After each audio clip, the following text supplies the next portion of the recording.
주가 붙잡아 주시리. 우린 쉬지 않으리. 이 길에 끝이 있으니 한 걸음 한 걸음 주와 함께 걸으리.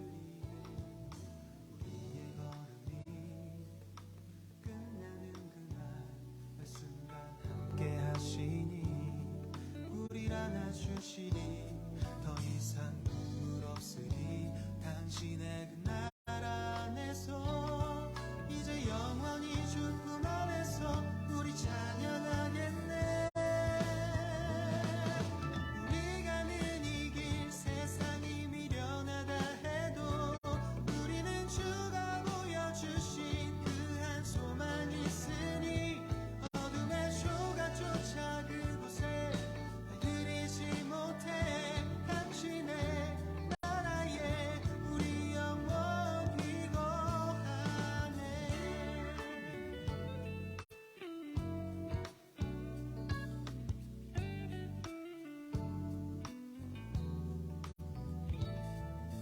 이 날 다 지나고 그가 빛을 바라니 쓰러져 가는 우리 영혼 주가 붙잡아 주시리.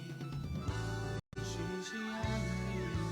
길에 끝이 있으니 한 걸음 한 걸음 주와 함께 걸으리. 우리의 걸음이 끝나는 그날 매 순간 함께 하시니 우릴 안아주시리. 더 이상 눈물 없으리. 당신의 그 나라 안에서 이제 영원히 주품 안에서 우리 찬양하겠네. 우리 가는 이 길 세상이 미련하다 해도 우리는 주가 보여주신 그 한 소망 있으니 어둠의 조각조차 그곳에 들이지 못해 당신의 나라에 우리 영원히 거하네. 우리 가는 이 길 세상이 미련하다 해도 우리는 주가 보여주신 그 한 소망 있으니 어둠의 조각조차 그곳에 들이지 못해 당신의 나라에 우리 영원히 당신의 나라에 우리 영원히 거하네.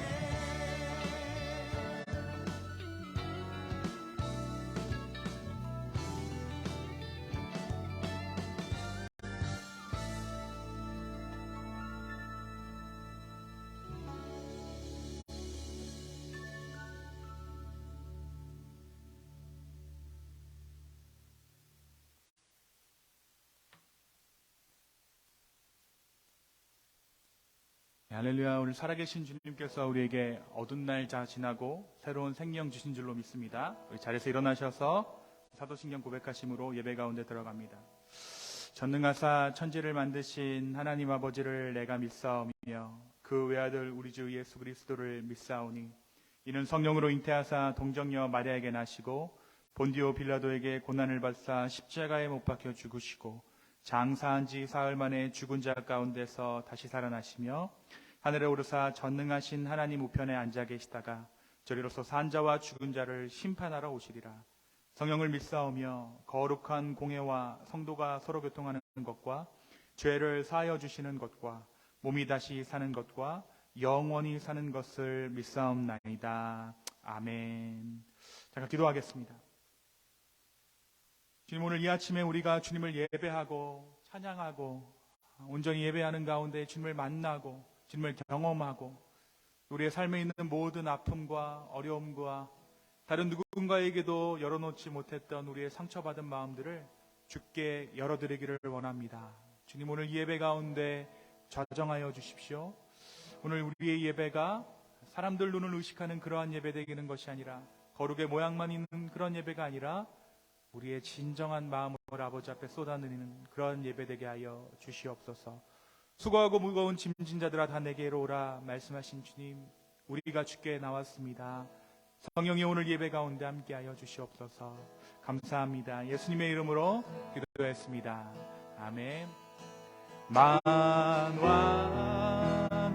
왕 내 주께서 왜 고초당했나 이 벌레 같은 날 위에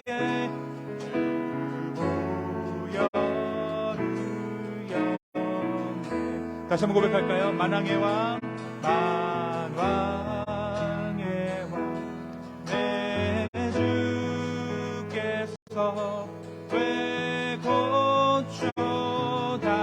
고초당했나 이 벌레 같은 이 벌레 같은 날 위해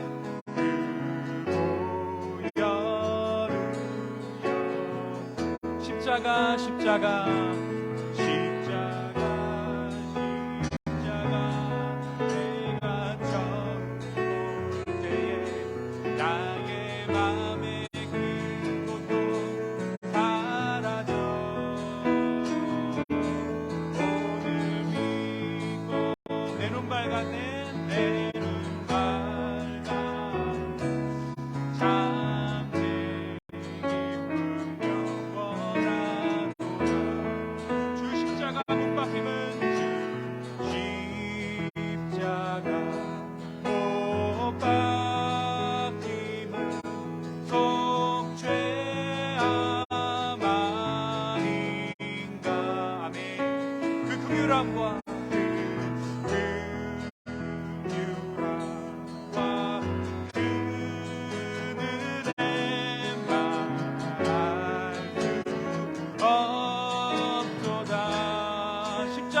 십자가 십자가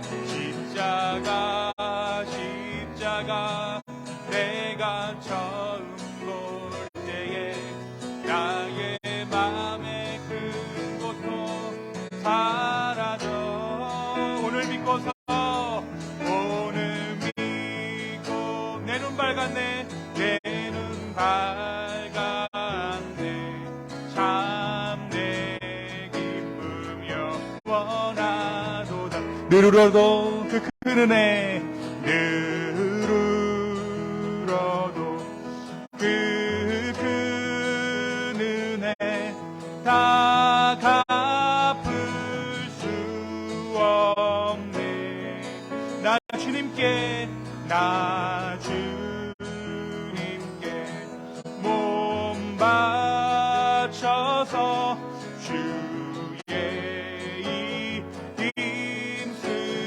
아멘 우리의 고백으로 주님께 드립니다 십자가 십자가 내가 처음 볼 때에 나의 맘에 큰 고통 사라져 오늘 믿고서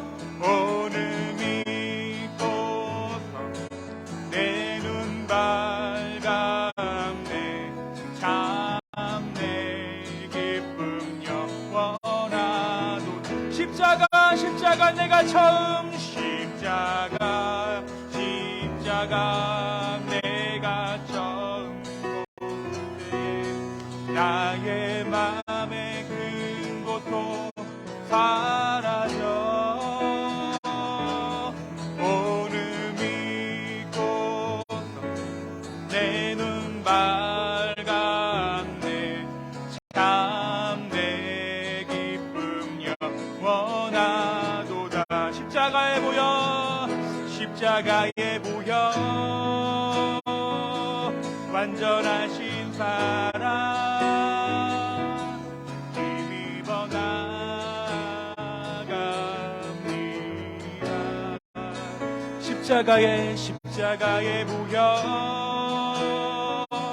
완전하신 사랑 힘입어 예배합니다 힘입어 예배합니다 주의 보좌로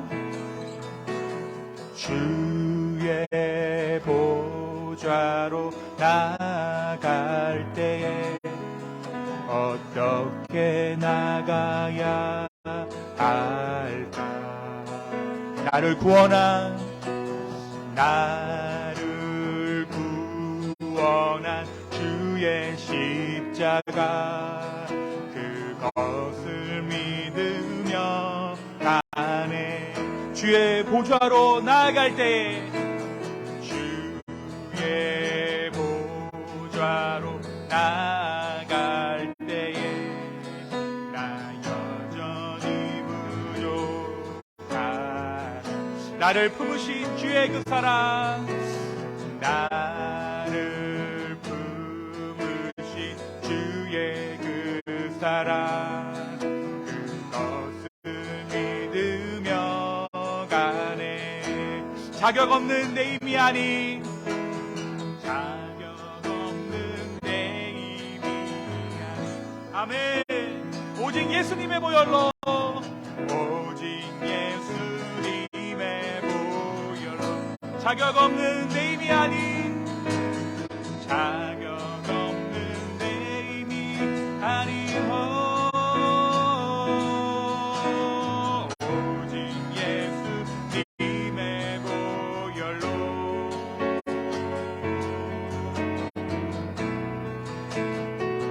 십자가의 보혈 완전하신 사랑 힘입어 나아갑니다. 십자가의 보혈 십자가의 보혈 완전하신 사랑 힘입어 예배합니다. 십자가의 보혈 십자가의 보혈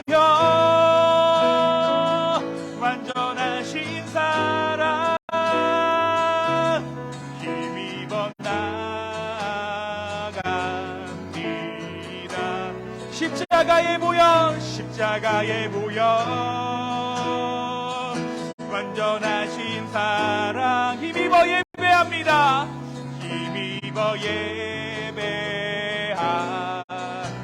예배합니다. 예배합니다. 찬양합니다. 주님만 날 다스리소서. 예배합니다. 예배합니다. 주님을 찬양합니다. 찬양합니다. 주님 홀로 높임 받으소서. 완전하신 나의 주 완전하신 나의 의의 길로 날 인도하소서. 행하신 모든 일 주님의 영광 다 경배합니다. 다 경배합니다. 다시 한번 고백할까요? 완전하신 나의 주 완전하신 나의 의의 길로 우리를 인도하여 주십시오. 의의 길로 날 인도하소서. 행하신 모든 일 주님의 영광 다 경배합니다. 예배합니다. 예배합니다. 찬양합니다. 찬양합니다. 주님만 날 다스리소서. 예배합니다. 예배합니다. 찬양합니다. 주님 홀로 높임 받으소. 예배합니다. 예배합니다. 찬양합니다. 찬양합니다. 주님만 날 다스리소서. 예배합니다. 찬양합니다. 찬양합니다. 주님 홀로 높임 받으소서. 우리 시간 함께 기도합시다. 하나님 아버지, 우리가 찬양한 것처럼 우리가 자격 없지만, 우리가 능력이 없지만 주님만을 의지하며 오늘 이 시간 주님께 나아갑니다. 오직 예수님의 보혈로, 십자가의 능력으로 주님 앞에 나아갈 때 주님 내 삶을 인정하게 해주시고 온전히 주님만을 바라보게 하여 달라고 우리 간절한 마음으로 함께 우리의 삶을 맡겨드리며 함께 기도하겠습니다. 예. 아버지 하나님, 우리의 삶을 맡겨드립니다. 아버지, 우리의 삶을 맡겨드립니다. 주여, 주여, 주여, 우리를 붙잡아 주시고 주님, 우리의 삶을 주님께 올려드립니다. 주여, 우리의 상황을 아버지께 맡겨드립니다. 주여, 우리를 붙잡아 주십시오. 아버지, 예배하고 찬양하는 가운데 오늘 주님의 임재하심이, 오늘 주님의 살아계심이 우리의 삶 가운데 체험될 수 있도록 인도하여 주시옵소서. 주여, 함께하여 주시옵소서. 주님, 우리 가운데 함께하여 주시옵소서. 주님, 우리가 주님을 바라봅니다. 주여, 인도하여 주시옵소서. 주여, 우리 가운데 함께하여 주십시오.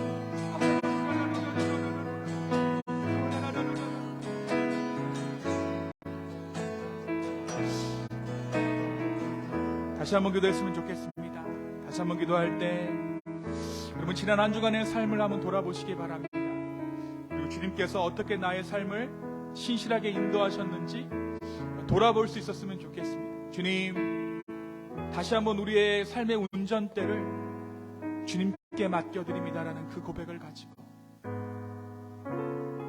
여러분의 그 진실한 마음을 가지고 하나님 앞에 이 시간 나가기를 원합니다. 주님께서 오늘 그 기도를 들으시고 우리의 삶을 인도하실 줄로 믿습니다. 이 시간 다시 한번 우리의 삶 가운데 허락하신 그 주님의 은혜를 생각하면서 함께 기도하며 나아가겠습니다. 함께 기도합시다.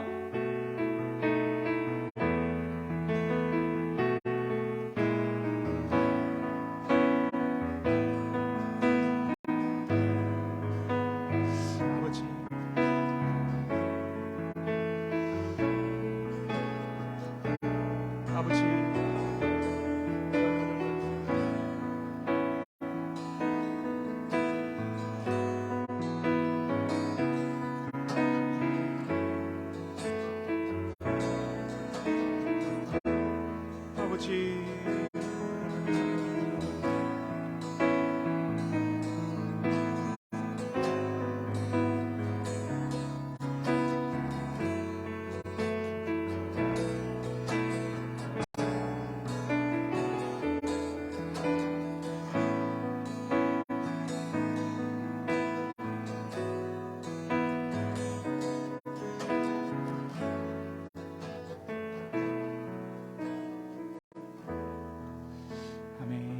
자리에 앉으시겠습니다. 우리 이 시간 우리를 대표해서 우리 박지영 집사님 기도해 주시겠습니다.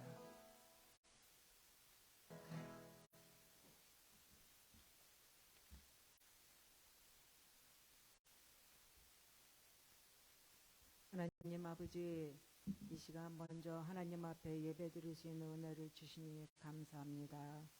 우리에게 허락하신 기쁨의 교회, 한 사람 한 사람이 교회의 지체로서 주님이 허락하신 사명을 감사와 기쁨으로 감당하게 하시고 말씀대로 살아내며 우리 교회에 허락하신 선교도 잘 감당하게 하시고 영적으로 더욱더 건강하게 세워져가는 기쁨의 교회 되길 기도합니다. 영적으로도 성장하길 원하고 숫자적으로도 성장하길 진심으로 기도합니다. 사람의 걸음까지도 정하시는 주님, 잠자는 자도 깨워주시사 기쁨의 교회로 걸음을 인도하여 주십시오. 지구 저편에서 들려오는 지진과 홍수로 수많은 목숨들이 죽어가고 있습니다. 끝도 없이 들려오는 사망자의 소식에 망연자실하며 정말 종말의 시대로 살아가고 있음을 절실히 느낍니다. 두렵습니다. 무섭습니다.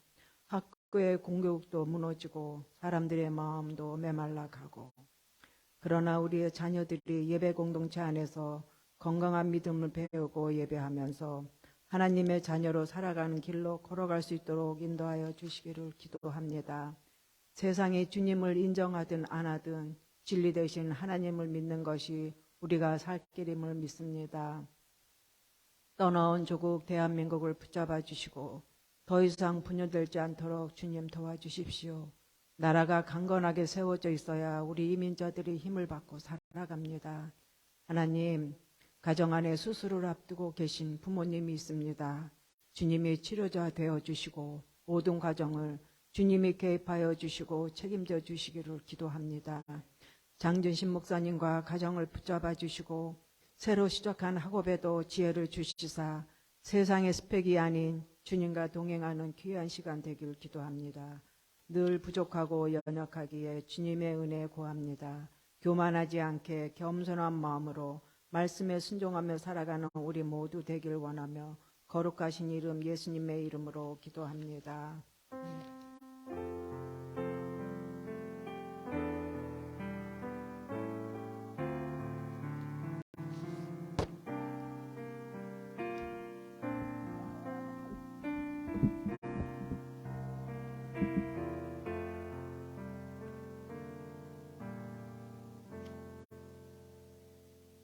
네, 할렐루야. 오늘 예배 오신 여러분을 예수님의 이름으로 환영합니다. 몇 가지 전하는 말씀 제가 전달해 드리도록 하겠습니다. 네, 오늘 예배에 참석하신 여러분들 중에 등록을 혹시 안 하신 분들 계시면 뒤에 예배당 입구에 우리 안내석에 마련되어 있는 등록지를 이용하셔서 등록하실 수 있습니다.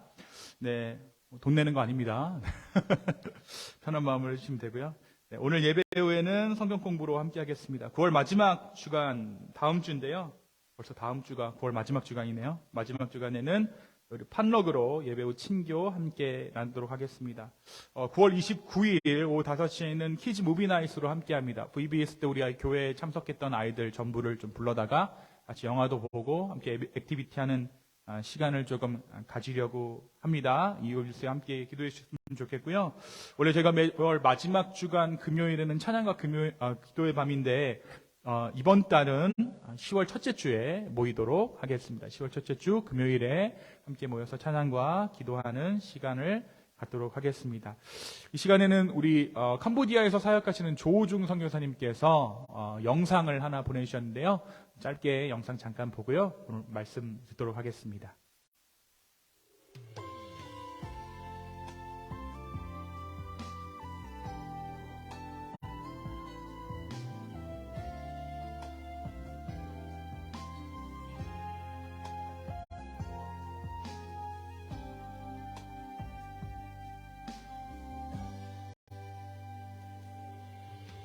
날이 저물어 갈 때, 흔들에서 걸을 때,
네, 정말 멀리 떨어져 있는 우리 선교사님 사역이지만 우리 함께 이 캄보디아 땅을 위해서 또 우리 조우중 선교사님의 사역을 위해서 함께 기도해 주셨으면 좋겠고요. 선교사님이 어떻게 생겼는지 궁금하신 분들은 그 중간 영상 중간에 좀 이렇게 반바지 입고 스랩바 신고 뒤에서 이렇게 찬양하시던 아저씨 있잖아요. 그분이 선교사님이세요. 네, 선교사님처럼 생기지 않으셨는데 정말 헌신적으로 선교하시는 그 간증 들으면서 제가 참 마음이 벅찼던 적이 있습니다. 우리가 계속해서 우리 이 캄보디아 선교를 위해서 기도하고 또 물질적으로 후원할 수 있는 부분들은 더 적극적으로 서포트할 수 있는 우리 교회가 됐으면 좋겠습니다. 오늘 말씀은 사무엘하 9장 1절에서 8절입니다.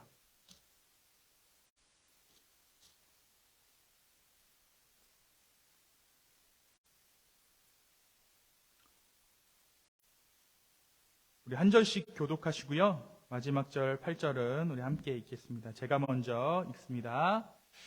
다윗이 이르되 사울의 집에 아직도 남은 사람이 있느냐? 내가 요나단으로 말미암아 그 사람에게 은총을 베풀리라 하니라. 사울의 집에는 종한 사람이 있으니 그의 이름은 시바라. 그를 다윗 앞으로 부르매 왕이 그에게 말하되 내가 시바냐 하니 이르되 당신의 종이니이다 하니라. 왕이 이르되 사울의 집에 아직도 남은 사람이 없느냐? 내가 그 사람에게 하나님의 은총으로 베풀고자 하노라 하니 시바가 왕께 이르되 요나단의 아들 하나가 있는데 다리 저는 자니이다 하니라. 왕이 그에게 말하되 그가 어디 있느냐 하니 시바가 왕께 아뢰되 로드발 암미의 아들 마길의 집에 있나이다 하니라. 다윗 왕이 사람을 보내어 로드발 암미엘의 아들 마길의 집에서 그를 데려오니 사울의 손자 요나단의 아들 무비보셋이 다윗에게 나와 그 앞에 엎드려 절하매 다윗이 이르되 무비보셋이여 하니 그가 이르기를 보소서 당신의 종이니이다. 다윗이 그에게 이르되 무서워하지 말라. 내가 반드시 너의 아버지 요나단으로 말미암아 내게 은총을 베풀리라. 내가 내 할아버지 사울의 모든 밭을 다 내게 도로 주겠고 또 너는 항상 내 상에서 떡을 먹을지니라 하니 그가 절하여 이르되 이 종이 무엇이기에 왕께서 죽은 개 같은 나를 돌아보시나이까 하니라. 아멘. 우리 잠깐 기도하겠습니다. 주님의 말씀을 주님의 말씀으로 받습니다. 주님이 부족한 자의 입술을 통하여 하나님의 온전한 말씀이 우리 이 기쁨의 교회 공동체 가운데 전달되어질 수 있도록 주여 축복하여 주십시오. 두렵고 떨리는 마음으로 아버지의 말씀 앞에 섭니다. 하나님 은혜를 허락하여 주시옵소서. 감사합니다. 예수님의 이름으로 기도하였습니다. 아멘. 여러분은 성공하시고 나면 은혜를 갚고 싶은 사람이 더 많으신가요? 아니면 본때를 보여주고 싶은 사람이 더 많으신가요? 우리가 삶을 살아가면서 어떤 사람들은 정말 고마운 사람들이 있습니다. 내가 힘들고 지칠 때마다 또 삶의 순간순간마다 나의 삶을 응원해 주었던 사람들, 내 삶을 이해해 주고 공감해 주었던 사람들이 분명 우리의 인생 가운데 한두 사람 있어요. 그런 사람들은 언젠가 내 삶이 조금 여유로워지면 꼭 보답을 해주고 싶은 그런 사람들이죠. 하지만 반대의 사람들도 있습니다. 아마도 왠지 나를 무시하는 것 같고 나에게 정당한 대우를 해주지 않았던 사람들이 바로 그런 사람들이죠. 마음 가운데 사무치는 사람들.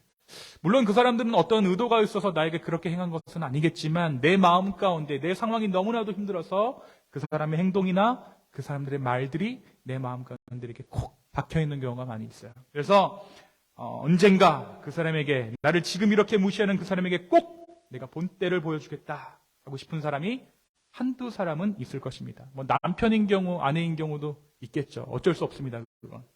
그런데 여러분, 실제로 우리 사회에서 성공한 연예인들이나 어떤 기업가들의 이야기를 들어보면 실제로 어떤 자존심이 상하는 일을 겪고 나서 그 복수심에 의해서 열심히 노력하게 된 사례들을 우리가 종종 듣게 돼요. 또 토크쇼나 뭐 간증 이런 데 나와서 어떤 사람이 나를 무시하는 것, 그걸 내가 견딜 수가 없어서 열심히 노력했더니 내가 지금 이 자리까지 왔습니다 라고 자신의 삶의 성공 스토리를 들려주는 사람들이 있죠. 궁핍하고 보잘것없을 때 나를 무시하던 한 사람 또는 이 사회에 대해서 내가 꼭 성공해서 나의 존재를 증명하고 말 거야 라고 하는 생각으로 결국에는 성공을 이뤄냈다는 성공담입니다. 아마도 성공을 이루지 못한 사람들의 사례가 우리에게 소개되지 않아서 그렇지, 사실 이러한 마음, 소위 상처받은 마음을 내 삶의 원료 삼아서, 내 삶의 원동력 삼아서 살아가는 사람들이 많이 있을 것입니다. 어떤 사람들이 이렇게 얘기해요. 내 성공의 비결은 컴플렉스입니다.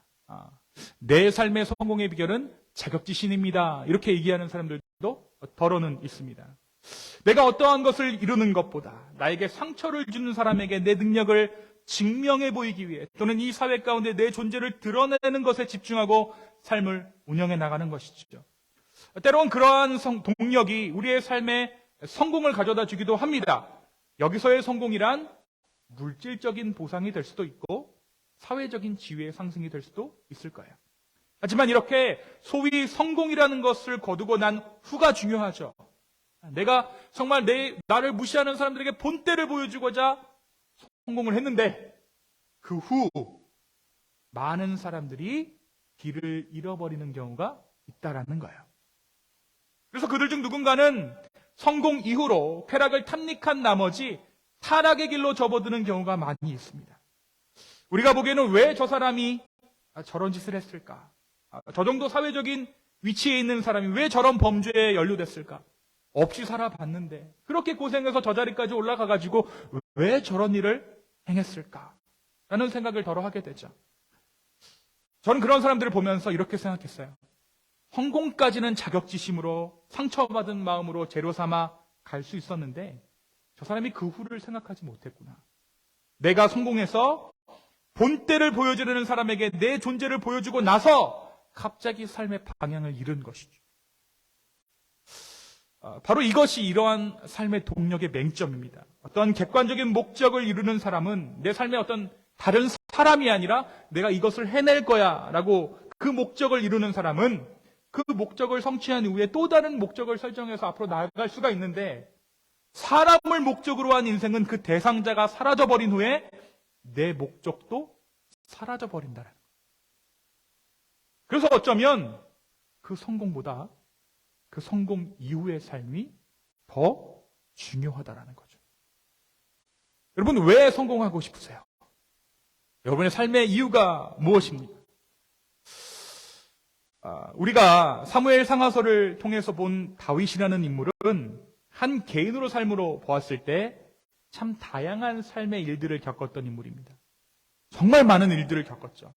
그리고 참 많은 일들을 겪었다는 것은 많은 사람들과 얽히고 설킨 삶을 다윗이 살았다는 것을 의미해요. 그래서 목동에서부터 시작해서 왕의 자리까지 오른 인물입니다.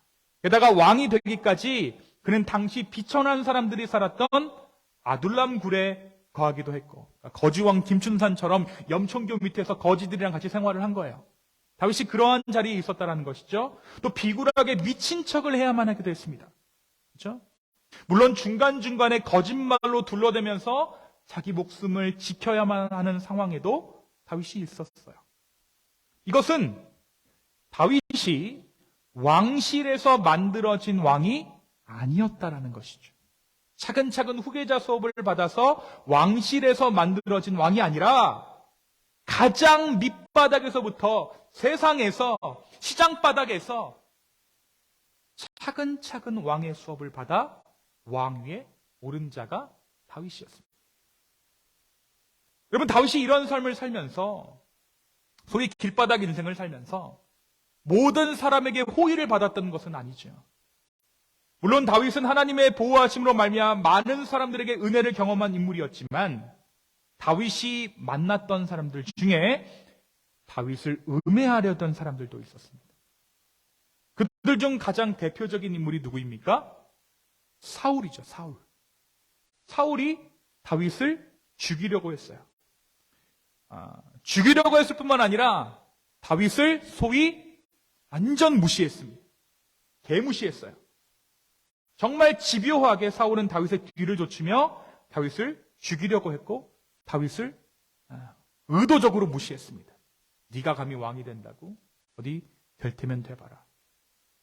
그러한 사울의 계략에도 불구하고 다윗이 무엇이 되었습니까? 다윗이 왕이 된 거예요. 사실 다윗이 왕이 된 후에도 이 사울의 그림자는 다윗의 삶에서 좀처럼 지워낼 수 없는 것이죠. 당장 자신의 아내가 누굽니까? 미갈이에요. 미갈이 누구죠? 사울의 딸입니다. 이 그림자를 자기 삶에서 지워낼 수가 없는 거예요. 성공을 했는데, 왕이 됐는데 자신의 아내가 사울의 딸이라는 거죠. 미갈은 지난 설교 때 잠시 나누기도 했지만 하나님의 언약궤가 다윗성으로 들어올 때에 다윗이 속옷이 벗겨질 정도로 춤을 추며 예배하자 다윗을 힐난합니다. 면박을 줘요. 근데 사실 이 미갈이 다윗과 결혼하게 된 이유가 있어요. 한 에피소드가 있습니다. 그것이 사무엘상 18장 17절에서 30절 말씀 가운데 소개되어져 있어요. 여러분 한번 성경을 가지신 분들은 한번 찾아보시죠. 사무엘상 18장 17절에서 30절입니다. 네, 앞에 스크린에는 안 나와 있는데 성경을 한번 찾아보세요. 저희 교회가 그렇게 친절한 교회가 아닙니다. 여러분 찾아보세요. 네. 사무엘상 18장 17절에서 30절입니다. 사실 이 본문에 사울이 다윗을 어떻게 생각하고 그를 어떻게 대했는가가 굉장히 조금 뭐라 그럴까요? 신랄하게 드러나 있는 본문이 이 사무엘상 18장의 바로 요 대목이에요.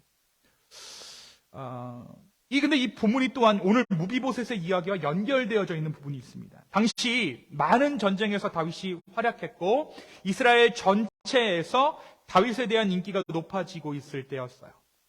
사울은 민심이 사람들이 다윗을 칭송하자 다윗에 대한 질투를 느끼게 됩니다. 하지만 스스로 다윗을 처단하는 데에는 부담을 느꼈죠. 왜요? 사람들이 다윗을 좋아하니까, 사랑하니까. 그래서 사울은 블레셋 군대에 의해서 다윗이 죽기를 바랬습니다. 내가 죽이는 것보다 블레셋 군대가 다윗을 죽였으면 좋겠다. 그래서 그 일을 위해 한 작전을 수행해요. 바로 다윗에게 자신의 딸을 미끼로 전쟁에 나갈 것을 설득했던 것입니다. 뭐라고 얘기하냐면 너가 오늘 전장에 나가서 블레셋 사람들을 물리치면 내가 아내를 주겠다. 근데 이때 다윗은 사울의 부탁을 거절합니다. 바로 자신이 사울의 사위가 될 처지가 되지 못한다는 이유였어요. 감히 왕의 딸을 자신이 아내로 드릴 수 없다라는 것이죠. 여러분 결정적으로 당시에는 결혼을 하려면 지금도 그렇지만 돈이 있어야 했습니다. 이 아내를 이 집에서 데리고 올 만한 결혼 지참금이 필요했어요. 그런데 이 다윗은 왕실과 결혼할 만한 돈이 없었다라는 거예요. 그래서 거절합니다. 그래서 여기에 더 황당한 일이 벌어져요. 이 말을 듣자마자 내가 돈 없습니다라는 말을 듣자마자 바로 사울이 다윗에게 약속한 첫째 딸 메랍을 다른 사람에게 줘버린 거야. 돈 없다라는 말을 듣자마자. 여기서 첫 번째 스크래치죠. 돈 없다는 말을 듣자마자 줘버립니다. 돈이 없다는 말이 끝나기가 무섭게 사울이 자기 딸을 지방의 유력한 사람에게 줘버렸다는 사실은 다윗의 입장에서는 누가 달라고 했나? 라는 생각을 할 법도 하게 만드는 그러한 일이었어요. 여러분 사람의 심리가 아예 모를 때는 상관없는데 가만히 있는 사람을 한번 건드리고 나면 마치 돈이 없어서 결혼을 못하는 것처럼 자신을 취급해 버렸으니까 다윗 입장에서는 자존심이 꽤나 상할 일이었다는 것이죠. 이 상황에서 눈치 없는 둘째 딸 바로 미갈이 다윗을 흠모합니다. 그리고 이 소문이 사울의 귀에 들어가요. 사울의 신하들은 이 사실을 사울에게 알립니다. 그리고 사울이 다윗에게 다시 한번 미갈을 미끼로 딸을 주겠다라고 이야기합니다. 근데 다윗이 이때 더 노골적으로 이야기해요. 뭐라고 얘기하냐면 나 정말 돈 없어 라고 이야기합니다. 23절이에요. 18장 23절에 사울의 신하들이 이 말을 다윗의 귀에 전하매 다윗이 이르되 왕이 사위되는 것을 너희가 작은 일로 보느냐? 나는 가난하고 천한 사람이라. 나 진짜 돈 없다. 왕의 사위가 아무나 되냐? 남자가 여러분 이런 말을 만약에 한다라고 여러분 생각해 보십시오. 자기 장인어른 앞에서 제가 결혼하고 싶은데 돈이 없습니다. 이 말이 나오게끔 하면 안 되죠. 근데 지금 다윗이 지금 그런 얘기를 2번이나 사울에게 했다는 거예요. 바로 이때에 사울이 한 가지 고약한 제의를 합니다. 그 제안이란 너 돈이 없으면 몸으로 때우라는 제안이었어요. 블레셋 사람들의 양피, 그러니까 성기의 표피를 100개 가지고 오면, 죽여서 성기의 표피를 100개를 가지고 오면 내 딸 미갈을 다윗에게 주겠다라는 제안이었어요. 전쟁에 가서 죽으라는 거죠. 이 제안의 숨은 목적이 다윗을 전장에 나가게 해서 다윗을 죽이려고 했던 거예요. 다윗이 결국 전쟁에 나갑니다. 그리고 사울이 제안했던 것보다 2배인 200명의 블레셋 군사의 양피를 베어다가 사울에게 갖다 줍니다. 그리고 마침내 이 미갈을 자신의 아내로 맞아들이게 되죠. 그러니까 이 결혼 스토리는 사랑이 먼저가 아니라 상처받은 자존심이 있었던 거예요. 그렇다 보니까 이 미갈과의 결혼 스토리가 계속해서 삐걱삐걱 되는 것을 우리가 사무엘 상하서의 말씀 가운데 발견할 수 있죠. 남자로서의 자존심을 완전히 짓밟혀버린 이야기가 다윗과 미갈의 결혼의 뒷면에 숨겨져 있던 것이죠. 여러분, 근데 지금은 상황이 어떻습니까? 오늘 말씀 사무엘 하 9장이 이야기하고 있는 배경은 어떻죠? 이제 그 사울이 죽었어요.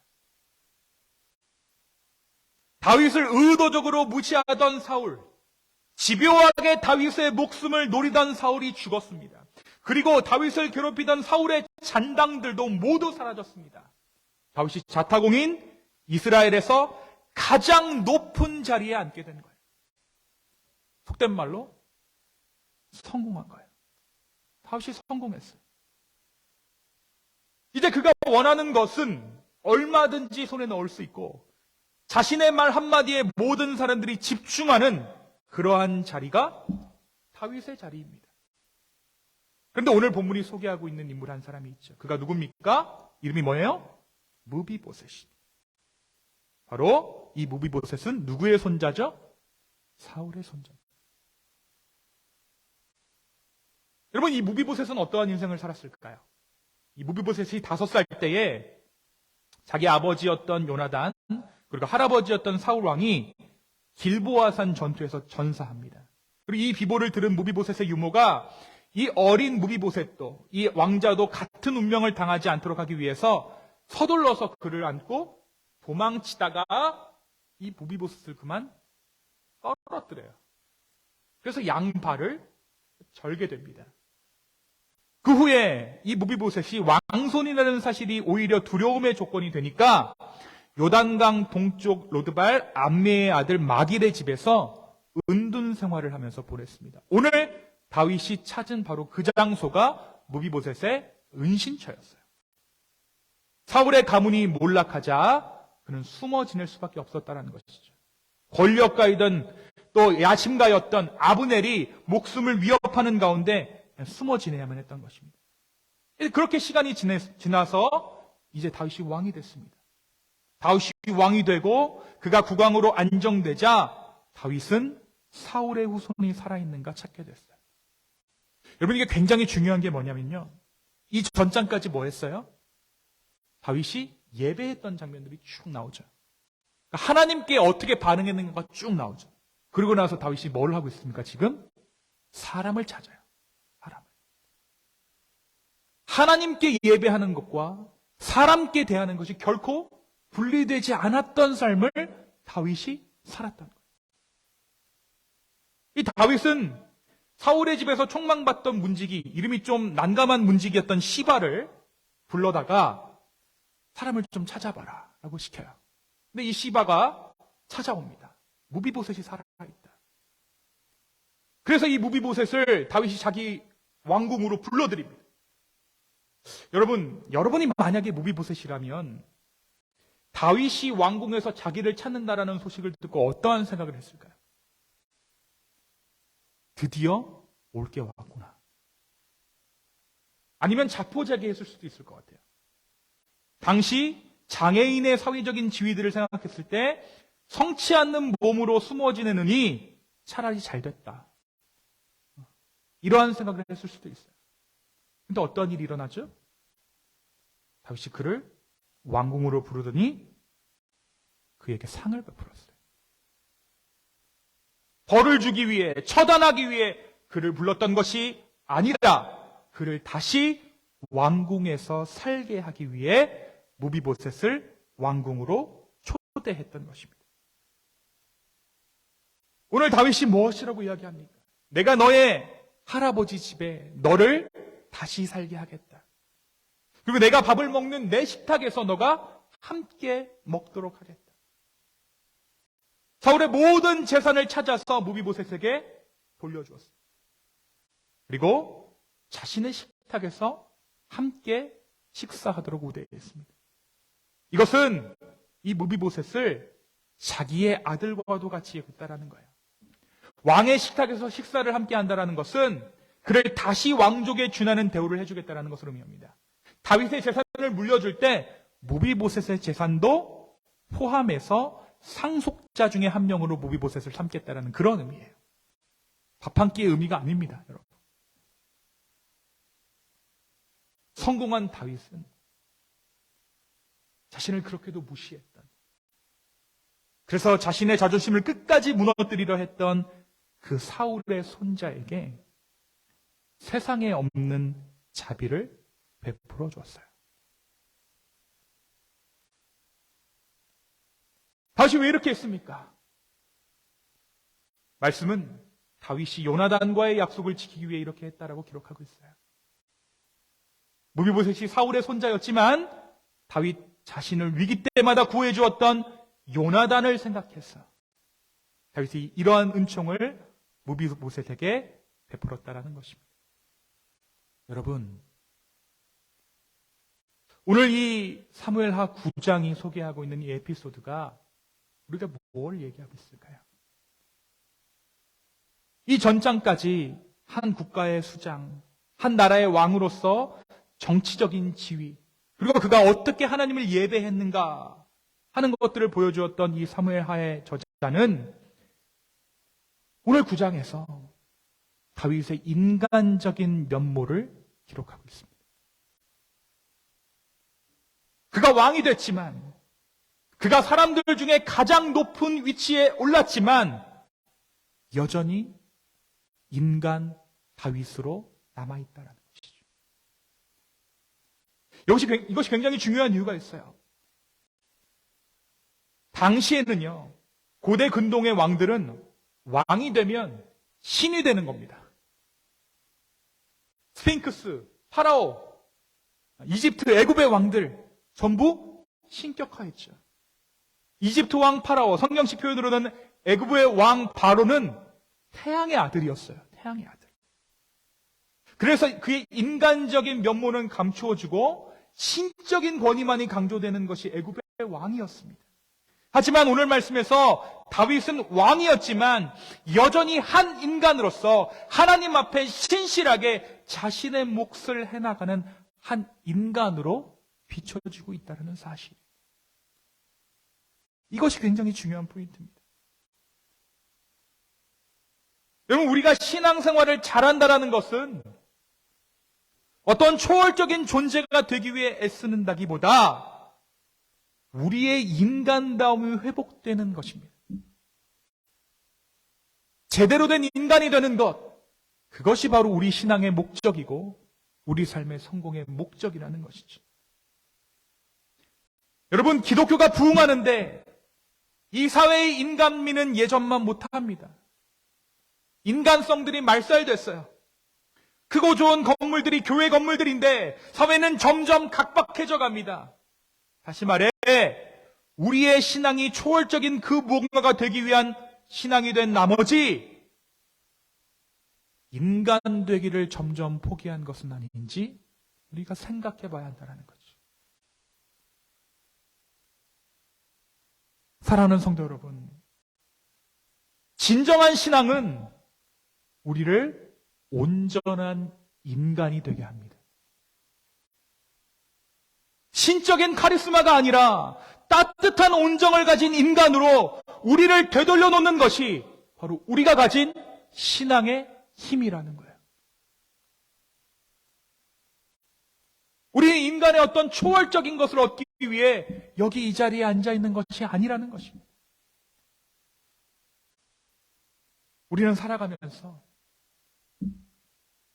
여러 가지 도움을 받고 살아가죠. 하지만 그 도움 못지않게 많은 사람들로부터 무시를 당하기도 합니다. 그런데 그 무시당하는 것으로 우리의 삶의 동력을 삼아 살아가다 보면 우리는 성공을 이루고 나서 그 방향을 잃어버려요. 악심으로 되돌려주겠다는 마음으로 열심히 살았는데 그 성공을 이루고 난 후에 내가 이렇게 성공했다를 보여주고 나서 그 다음에 무엇을 해야 하는지 모르는 경우가 생긴다. 내 친한 친구가 에르메스 백을 들었어요. 그럼 나 그 들어야 돼요. 왜? 걔가 들었으니까. 보여줘야 되거든. 들고 나서 없는 거예요. After that, there's nothing. 여러분, 우리의 성공의 목적이 무엇이 되어야 합니까? 우리가 왜 성공해야 합니까? 지난주에도 말씀드렸지만 우리는 왜 살아가고 있습니까? 왜 우리는 앞으로 달려가고 있습니까? 여러분, 사람들로 하여금 내가 이만큼 이루었습니다 라고 인정받기 위해 살아가고 있다면 그 삶은 이내 그 빛과 힘을 잃어가고 말 것이에요. 여러분, 높은 자리에 앉아서 내가 원하는 그 성공을 이루고 난 후에 나에게 섭섭하게 했던 사람들을 기꺼이 용서하는 것. 오늘 다윗이 보여준 하나님 앞에서 인간됨을 잊지 않는 것. 그것이 바로 우리 인생이 반드시 성공해야 하는 이유입니다. 우리 옆 사람을 향해서 한번 권면해 볼까요? 꼭 성공하십시오. 네, 꼭 성공하십시오. 그래서 인간 되십시오. 네. 높은 자리에 앉아서 나를 무시했던 많은 사람들에게 안갚음을 해주겠다라는 생각은 어느 정도 우리의 삶을 진행시킬 수 있습니다. 하지만 그것이 결코 우리의 삶에 진정한 의미가 되어주지는 못할 것입니다.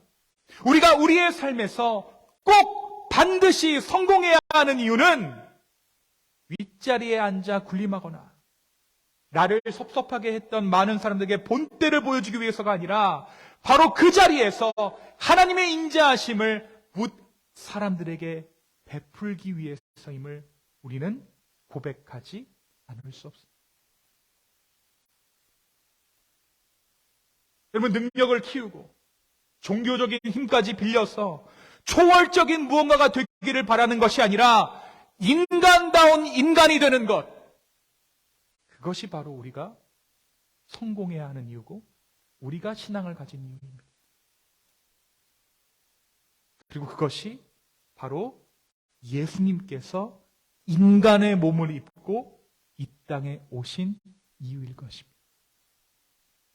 너무 웃기지 않아요, 여러분? 신인데 죽어버려요. 신인데 고통을 당해요. 어떻게 이런 일이 있을 수 있죠? 우리가 본받아야 되는 신인데, 닮아가야 하는 신인데 죽어버립니다. 인간이었다라는 것이죠. 그 말은 우리가 신앙생활에서 무언가 되려고 하지만 결국 우리가 무언가 되려고 하는 그 무엇은 인간이라는 거예요. 어떤 인간이요? 제대로 된 인간. 그리고 우리가 무엇이라고 이야기합니까? 네. 새롭게 창조함 받았다라고 이야기합니다. 어려운 말로.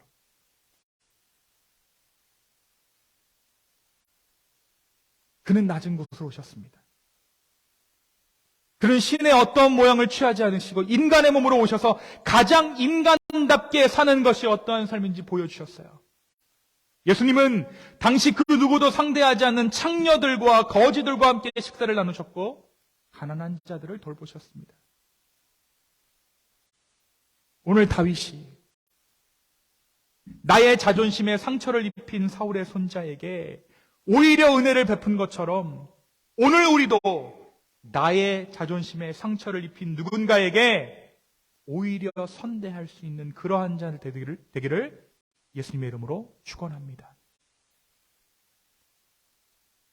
여러분들 그 사람들 이름 다 기억하고 계시잖아요. 그죠? 마음 가운데 한 명 정도는 품고 살잖아요. 근데 여러분 잘 생각해 보세요. 내가 일부러 그 사람들 이름 지우지 않는 거예요. 왜요? 그 사람 사라지면 내 삶의 동력이 사라져 버리니까. 사실은 내가 살기 위해서 그 사람에 대한 악한 감정을 꼭 붙잡고 있는 것이죠. 그게 사단의 속임수. 우리가 성공해야 하는 이유는 잘 돼서 은혜를 베풀기 위해서. 오늘 다윗이 자신의 자존심에 상처를 입힌 사울의 손자에게 오히려 은혜를 베푼 것처럼 우리도 나의 자존심에 상처를 입힌 누군가에게 오히려 선대하는 그러한 자들 되기를 예수님의 이름으로 축원합니다. 하나님께서 우리를 그렇게 빚어가실 것입니다. 하나님께서 우리를 그렇게 만드시기 위해 예배자의 자리로 부르셨습니다. 주님을 알아갈수록 인간다워지는 우리 모두 되기를 예수님의 이름으로 축원합니다. 여러분, 다윗이 하나님의 언약궤를 다윗의 집에 모셔두고 나서 성전을 짓고자 하나님 앞에 예배하는 마음을 표현하고 나서 가장 먼저 한 것은 원한 관계에 있는 사람을 찾는 것이었어요. 만약 우리가 진정한 예배자라면 그 사람을 찾아내십시오. 만날 수 없는 물리적인 위치에 계시다면 기도 가운데 소환하십시오. 그리고 그를 진정으로 용서하시고 축복하시기 바랍니다. 바로 그것이 주님께서 우리에게 주신 최고의 예배의 자리인 줄로 믿습니다. 오늘 예수 그리스도의 복음으로 말미암아 우리의 자리를 다시 한번 회복하는, 그리고 이 자리 가운데 우리를 불러주신 주님 앞에 감사할 수 있는 저와 여러분 되기를 예수님의 이름으로 축원합니다. 이 시간 함께 기도하시겠습니다.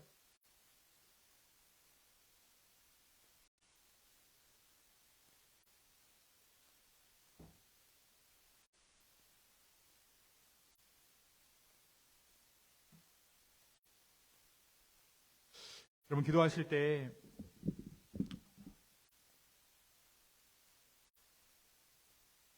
오늘 이 말씀을 여러분의 삶 가운데 좀 새기는 기도를 함께 했으면 좋겠어요.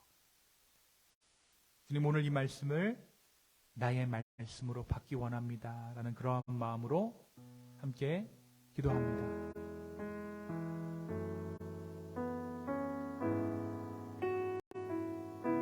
주님, 그래서 내가 이 말씀대로 살아가기를 원합니다. 그 고백을 아버지 앞에 드리십시오. 기도하겠습니다.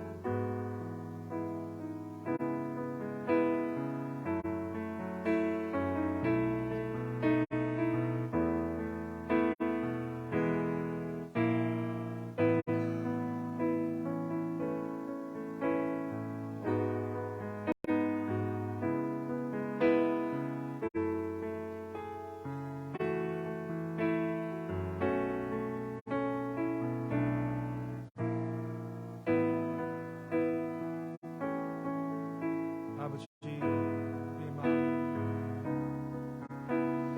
주님께 아버지,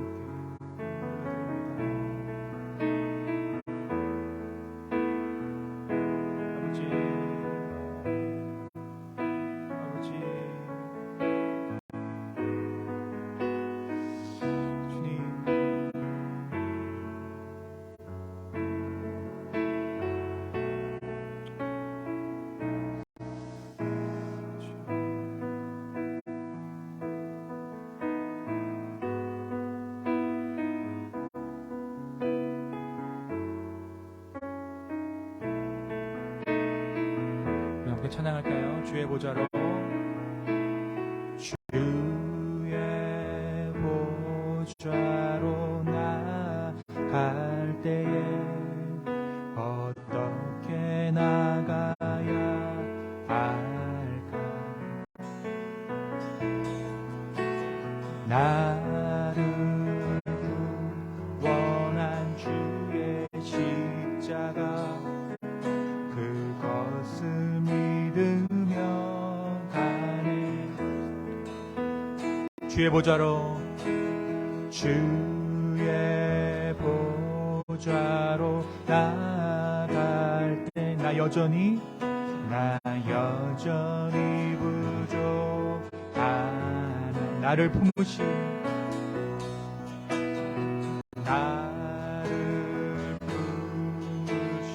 주의 그 사랑 그것을 믿으며 가네. 자격 없는 내 힘이 아닌 자격 없는 내 힘이 오직 예수님의 보혈 자격 없는 내 힘이 아닌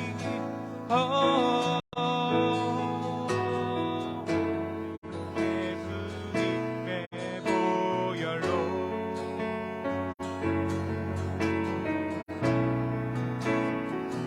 십자가의 보혈 완전하신 사랑 힘입어 나아갑니다.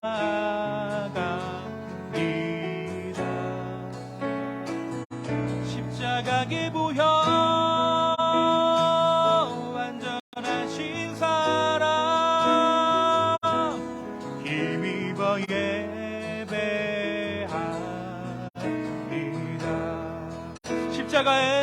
십자가의 보혈 완전하신 사랑 힘입어 나아갑니다.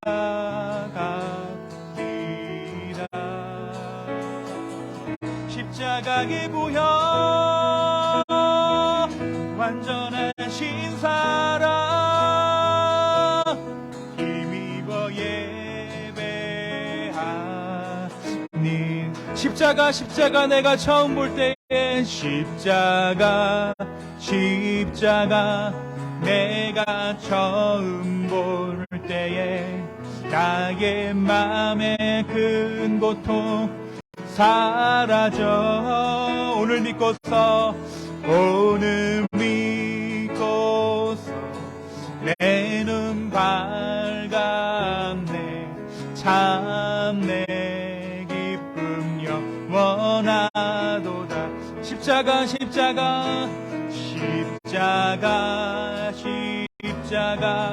내가 처음 볼 때에 나의 맘의 큰 고통 사라져. 오늘 믿고서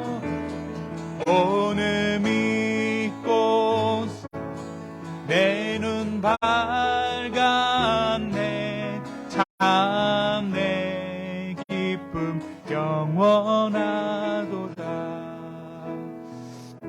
주님, 우리가 예수 그리스도의 은혜로 말미암아 인간됨의 자리에 다시 서기를 원합니다. 선악과를 따먹고 하나님처럼 되려 했던 우리의 자아들을 내려놓고 다시 인간됨의 그 자리, 예수님의 십자가로 회복하신 우리 인간의 자리로 돌아가려 합니다. 주여, 우리를 긍휼히 여겨 주시옵소서. 감사합니다. 예수님의 이름으로 기도했습니다.